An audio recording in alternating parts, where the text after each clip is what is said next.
What's up, everybody? In this video, I'm going to share some Batman related figures that I just added to my collection. Some of them are actual Batman pops. As a matter of fact, those are the ones that I'm going to start off with. And I just got to say real quick, if you're a big fan of Batman, I think Funko is doing a lot of great things right now. You know, recently they've released so much that is very cool. I'm going to start off with one here that is actually an Entertainment Earth exclusive. So this particular Batman, I'll be honest, I don't remember the exact name of this one, what they called it.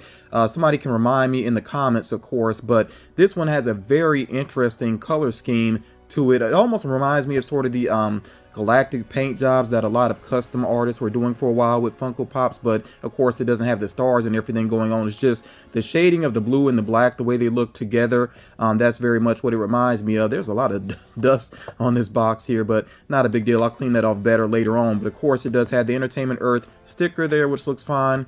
And I do like the look of these boxes, and I'm glad that all the recent Batman pops, you know, based off of the movies and everything, they actually have this same box, so they're going to look really good together to display. And I have actually decided that in this room where I'm recording right now, I put in some new bookshelves, and people have asked me where I get these shelves from. A lot of my shelves, I don't spend a lot of money on these. I just go to stores like Family Dollar, Dollar General, which you can definitely find Dollar Generals pretty easy. They're everywhere now. But yeah, I get my shelves there because they're cheap, they're lightweight, they're very easy to put together. You don't need tools to put them together. So I did add some more shelving in this room, and I'm gonna put my DC collection basically together in this one room, at least the majority of it. I can't move all my Harley Quinn collection, but as far as other figures, I want to put them together, and maybe I'll share them in the new displays in a future video. You know, we'll see about that. But yeah, I think that these new Batman pops, I think they're gonna look great together. So this one I will be getting out of box. As a matter of fact, I think all the figures here I will be getting out of box towards the end of the video. But yeah, I'm very interested to see what that one looks like out of the box. I'm not sure if it's still available on Entertainment Earth or not. I feel like that one may have sold out actually. The next one I have here, this is a very cool one to me. So this is Batman, of course, based on the 1989 movie. You know, the Tim Burton directed, Michael Keaton starring Batman. And this is based off of the final act, which I felt like was so intense. Like, I remember the first time seeing that in theater, I was just so locked in with the music and him climbing up the cathedral. It just felt so dramatic, so intense. I was really into it. So I love the look of this Batman where he's kind of, you know, beat up and everything. It's just so cool looking. So yeah, had to add that one to, you know, add that to my collection. I actually don't have some of the newer Joker ones. I might get the one with Joker on the beach. I could see myself getting that one. They also have him with the laughing teeth. I just haven't added those to my collection yet, but maybe I will, though, in the near future. Next up here, had to go for Batman in the Batmobile. I actually do have the Dorbs rides. They've done more than one Dorbs ride of different Batmobiles, so I have at least 2 of those. But I don't actually have a ton of pop rides in my collection overall, but this is one I really wanted to go for. Now, I do understand, you know, the way that he's displayed in the box, why they have his head turned to the side, but that actually, I'm not a big fan of the way that looks though, so I'll definitely be taking out of this box, and I will move the head there, and I might just keep this out of box because, I mean, you see how much space this box takes up there, of course. So yeah, I think I'd rather have this displayed out of box. I'll still hang on to the box, but yeah, I just don't feel the need to keep this. See, that looks so much better with his head facing forward, but like I said, I understand why they did it this way, you know, inside of the packaging there. But yeah, I'll be taking that out there, of course, and adjusting that. And then we have this new set here, which I can't believe how quickly this was revealed and then released. You know, actually showing up in stores and shipping out from certain retailers. It happened so fast, but I'm thankful because these are some awesome figures here. So these are in sorters right now, and I got to give a big shout out to my friend Sarah. She and I actually did a trade recently, and she was willing to get these pops for me, this new set. So first up here we have this new Poison Ivy, of course based on Batman and Robin, which we all know how notorious that movie is. But this is a cool looking Poison Ivy. I'm looking forward to getting a closer look at the detail of what she is holding there. I haven't seen Batman and Robin in forever. It's tough to even bring myself to watch that movie. It's just so silly and ridiculous, you know, over the top. But yeah, I am looking forward to getting a closer look at, like I said, what she's holding there. She's probably the one that I'm least interested in with this set, but you know, still cool to have all of these together. The next one here And again, these all are in sorters right now, but I'll be unboxing everything. Let's go ahead and slide this out here. We have this latest Catwoman. And I like that they had, you know, these different figures based on different moments in the movie. So this is another one based off of, you know, towards the end of the movie where she's kind of beat up and battle damaged and everything. And she's holding, you see the taser there. So again, very nice callback. Yeah, pretty awesome. All these just say, you know, Batman 85 years on the back. So that's, you know, the box that's what's going on with these, what kind of ties them all together. This one just... Sometimes that happens with the boxes. They get a little bit caught on things there. But that doesn't really bother me so much. But yeah, very cool pop there. And yeah, she does have a stand in there. I figured that she would. Okay. Next up here, this one I've really been looking forward to seeing it up close as well. So we have here the Penguin. I think they did such a great job with this. I will admit, like early on with Batman Returns, I wasn't the biggest fan of this interpretation of the Penguin. I thought they went way too grotesque with him, but I've grown to appreciate this version of the Penguin a lot more over the years. And, you know, Danny DeVito definitely did a great job with the character. So, yeah, I've been looking forward to this version of him. I do have the pop of him and the giant duck as well. I like that one. That's something else I'm looking forward to putting together with these other figures, you know, having them all displayed together. I think they're going to look awesome. And of course, the other movie related pops, I do have some of those, like the Mr. Freeze that looked really good. You know, the other Riddler, you know, I'm really looking forward to getting all of these together. So yeah, the Penguin there, pretty awesome. And then of course, I just mentioned him, so you already know the last one here. We had this latest Riddler pop. Jim Carrey definitely had a lot of fun with this role. I do think there were some odd things, some odd choices about his version of the Riddler. I'm noticing something here too, that his foot looks like it kind of got caught on the plastic there, so it looks like it may have got a little bent out of place there. But actually what I could do, hold on for a moment here, because Sarah, I was confused when these pops first arrived, and I was like, why did she send me 2 Riddlers? But Sarah accidentally ordered 2 of the Riddler. Let me look at the other one and see if the foot is the same way, because if this one has not been out of place, then this is the one that I will go ahead and unbox. This one doesn't want to really want to come out of the sorter here. It's kind of a tight fit in there. I'm not sure what happened with that. Yeah, see, this one, the foot is straight, so it didn't get caught on the plastic. So I don't think I've seen that happen before. Yeah, the foot got caught there, got a little bent out of place. I'm sure it can be fixed. Of course, you know, some people sometimes will warm up pops like with boiling water a little bit there and then kind of, you know, bend them that way.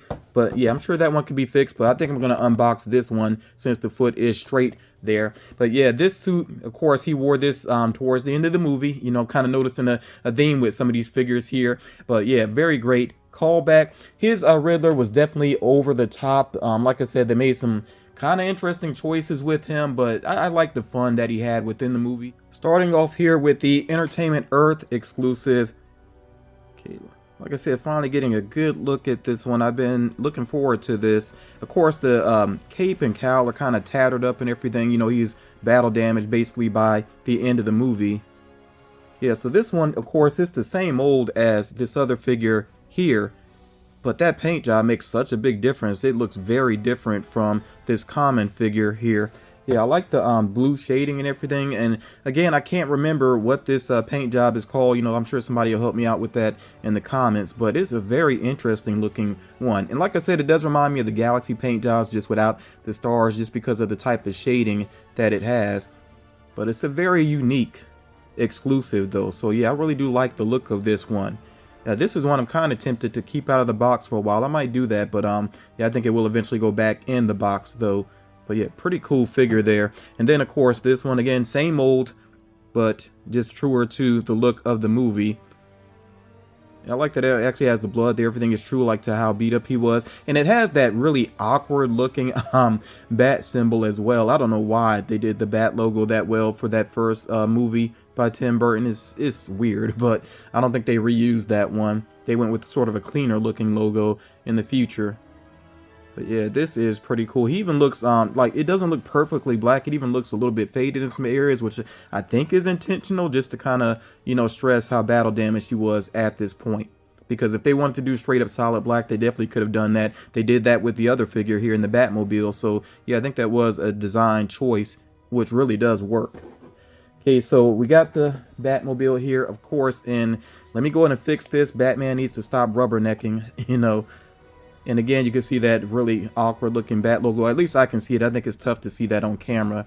But yeah, the Bat logo on his chest is awkward looking there. But I did love the design of this Batmobile from the jump. I don't know if it would work so much, you know, in movies today, but it's very cool Batmobile design. Definitely a classic, one of the standouts. And you can let me know in the comments, like, what is your favorite Batmobile? It's a tough call. This one might be my favorite, or maybe the one from Batman, the animated series, you know, the original run of the animated series. I don't know. It's tough. There's so many cool ones. The Tumbler was cool. I never was big on the Tumbler. I don't think it felt Batman enough necessarily. And the one from the latest, the Batman movie, I kind of like that one, how simple it is. Just, you know, a souped up muscle car, basically. I really do like that design, but yeah, this one is definitely a big standout. I forget which movie it was, DVD or Blu-ray. There was one of those Batman releases that had a short documentary about the different designs for the Batmobile. It was actually really interesting and surprisingly emotional at moments too, because it talked about what the Batmobile meant to people and how they've used the Batmobiles also to kind of help with charities and things. Like, very interesting. I wish I could remember what exactly it was on, but if you can ever find that documentary, it's worth checking out. Now, I noticed here with Poison Ivy that she does come with a stand, but she really doesn't need it. The way that they have the cape here basically designed, it stands just fine without that. So I don't really feel the need to use the stand right now, and this is going to go back in the box anyway. The coloring is really nice on this figure. I didn't even see like all this, you know, shading with the cape there when it was in the box, of course, and I didn't pay attention to that really with the glams either, but that looks awesome. And yeah, I really love the leaves on there and everything. Of course, it's about fall time, you know, fall rolling in, so very fitting to have this figure here. That is a great hair sculpt there as well, and with the headdress there, really nicely detailed. You know, you can see like the individual flowers there, and she's holding here, I can't remember, like I said, I haven't seen the movie in a long time, so I can't really tell exactly what's in there. Some sort of plant, but I just can't think of the movie reference, what exactly is, you know, what's actually going on with that. Is it, oh, from this angle I can kind of see teeth in the plant now, so it does look like a you know, a modified plant there, possibly. I don't think that's meant to be just a Venus flytrap. That looks like something else going on there. But again, it's been so long since I've seen the movie. Somebody can fill me in on that. Also, it's nice here with, you know, the leggings that she has there. That's actually, yeah, that's actually sculpted in. The sort of vine look going on there on her legs. So, a lot of detail with this figure. I actually appreciate this figure more now, seeing it out of the box. I thought it was like the least interesting one, but this is pretty good. This is a really good Poison Ivy figure. Let's go to Penguin next. And Penguin, surprisingly, well, he comes with a stand. I think it's because this umbrella is so heavy. So I can see this one. Yeah, it can tilt over easily, but he feels pretty solid right now. So yeah, I think it's just, you know, comes with the stand and to help keep him from falling backwards there. But yeah, this is great. Look at the teeth there. How gnarly that looks, you know, that sludge coming out of his mouth there. And this was right before he died in the movie. You know, he was attempting to take one last shot at Batman and he pulled the wrong umbrella, which was kind of funny. So, and of course he's rocking his pajamas there basically. So yeah, very cool looking figure. This is one I could see, you know, possibly keeping out of box. I do that sometimes. I'll keep pops out of box for a while and then maybe eventually put them back in. I know some people don't like that at all. They don't want any chance for dust to get on their figures, and I do understand that, but yeah, this one just looks so good. I see what they had to do with the umbrella because the head sculpt is so big for Pop, so the umbrella handle goes up and it actually stops up under his head there, and then you don't really see it come back out the other side. So it's almost sort of an illusion basically to make it look like the umbrella is actually fully there, but it's not truly fully there. But it works though. You know, if you're just looking at this dead on, you know, straightforward, it does work. So yeah, that's a very cool figure. Something I noticed about Catwoman right away. Now, she definitely needs to be on her stand, so I did go and put her on her stand right away. But the coloring of her skin, it's not the usual tone, you know, the usual shade of coloring. And I think that is because, you know, she was kind of beat and injured by that point in the movie. So they actually did a different shade for her skin, which is a nice detail there. I always like this outfit too, with the the fact that it's a homemade suit that she made with the leather and the rough sewing and everything, and the way she did her claws and all of that. And you can really see some of those details here with this figure. Nice hair sculpt there. Yeah, and of course she has the taser, like I said. So this was one of her final moments in the movie. Really nice detail to that. And she's still, Michelle Pfeiffer's still my favorite Catwoman personally. You can let me know if you have another favorite Catwoman, but she's my personal favorite. I think she was absolutely gorgeous in that role, really well cast. Then we have here the Riddler. He doesn't come with a stand. I don't think he would really need one. That pink hair is just so crazy, and the spiky hair, the way that it's designed there. I do like, of course, the question mark there around the eye. It's just such a throwback 90s type of thing for, now with modern superhero movies, they kind of justify when a character has a wardrobe change. This was not justified at all. It's just like out of nowhere, the Riddler decided to get glammed up for the finale, basically. You can kind of see him rocking the sneakers there as well. And this actually, the suit is actually a little bit shiny. I thought it was almost metallic at first. It's not actually metallic, but it does have sort of a glossiness to it though. And the extra that I have, Sarah did say she's cool with me giving that one away basically. So I'll probably just put it into my prize pool at some point. I probably will see if I can actually fix the foot on that one first and then put it back in the box. But yeah, I'm really happy with these figures here. I think they look great together. And like I said, I'm going to be working on my collection to try to get all of my Batman figures in one area, and then maybe some other DC as well in one area. And like I said, maybe I'll share that in the future, either here on YouTube or somewhere else on social media.